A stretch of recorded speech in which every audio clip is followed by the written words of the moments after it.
After Alice witnessed how Listener is legitimately the ultimate predator, she actually made sure never to go on the man's bad side.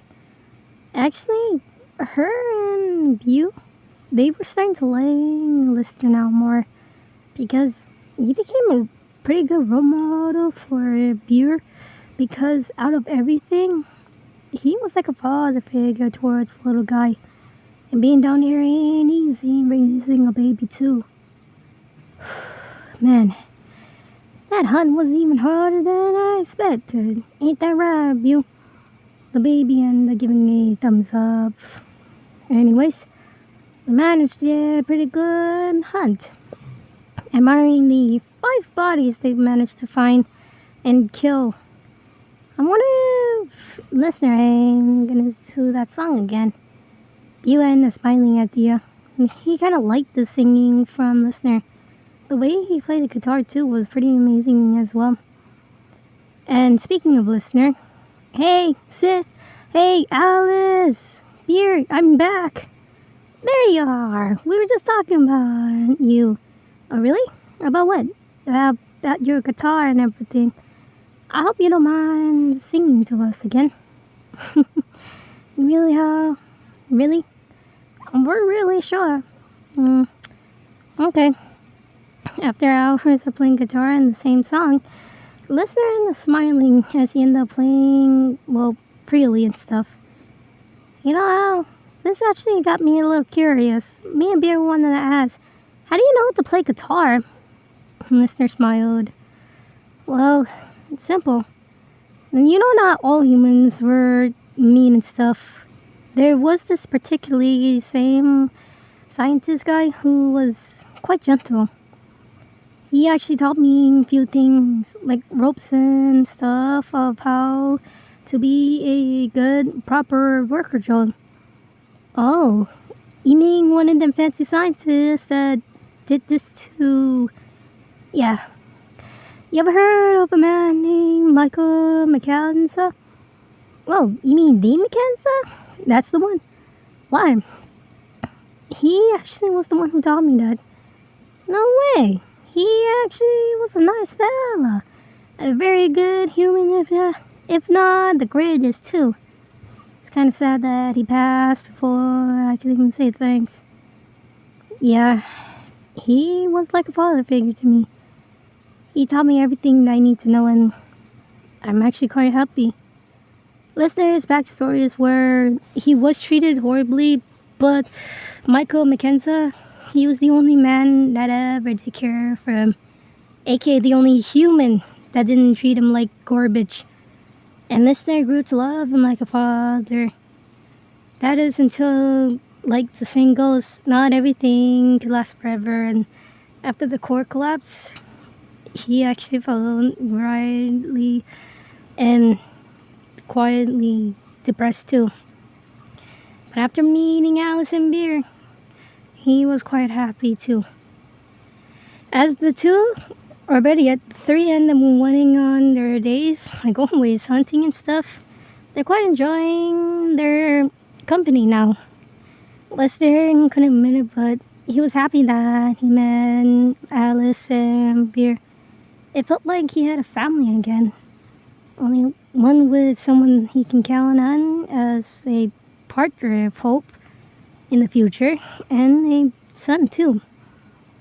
As always, Lester ended up going his usual hunt, trying to make sure to salvage whatever he could find, and keeping those gosh darn sentinels things in bay as well.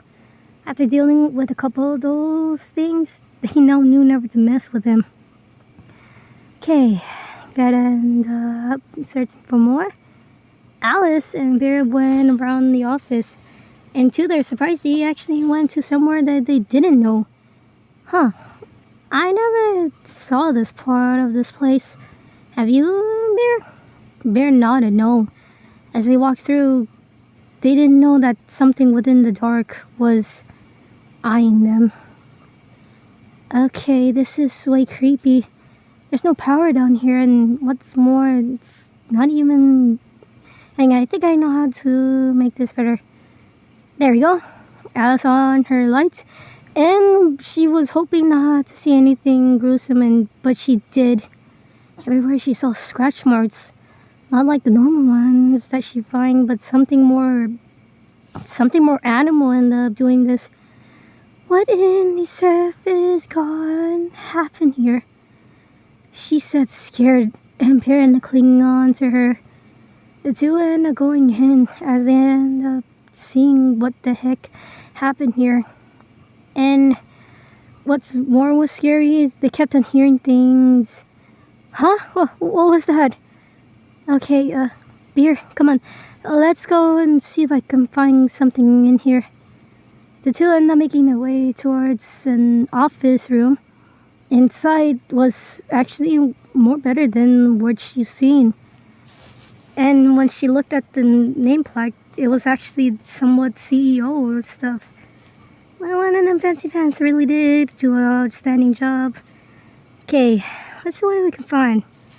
She ended up looking through some drawers and everything, just some old files, until one specific file or something in a case ended up cutting her eyes. What's this? Secret Service Agent Drones File Case. Seemed pretty good. Oh wait, dang, it's locked. I better end up finding a way to open it. After 3 hours of hashing it open, she managed to open up. But the files ended up spreading everywhere, and what shocked her when she read it, it was files of Listener. They end up experimenting on him with that solver thing that Liz knew from 002, aka Nuri. Looking through it, her eyes hollowed in fear. Wait, he can't have this. No, I'm not believing this shenanigan. It can't be real. It can't be. Alice ended up panicking, but lucky thing, Beer ended up patting her down, making sure she's okay. She calmed down a little and looked up Beer, then back at the files laying on the ground. Why wouldn't he end up telling me this? Beer ended up picking up a piece of paper and read it, then showed it to Alice. What's this? Due to authorized access, then Project 00666 had authorized access, had to end up terminating memory files, had to be put on reset. Oh, no wonder why.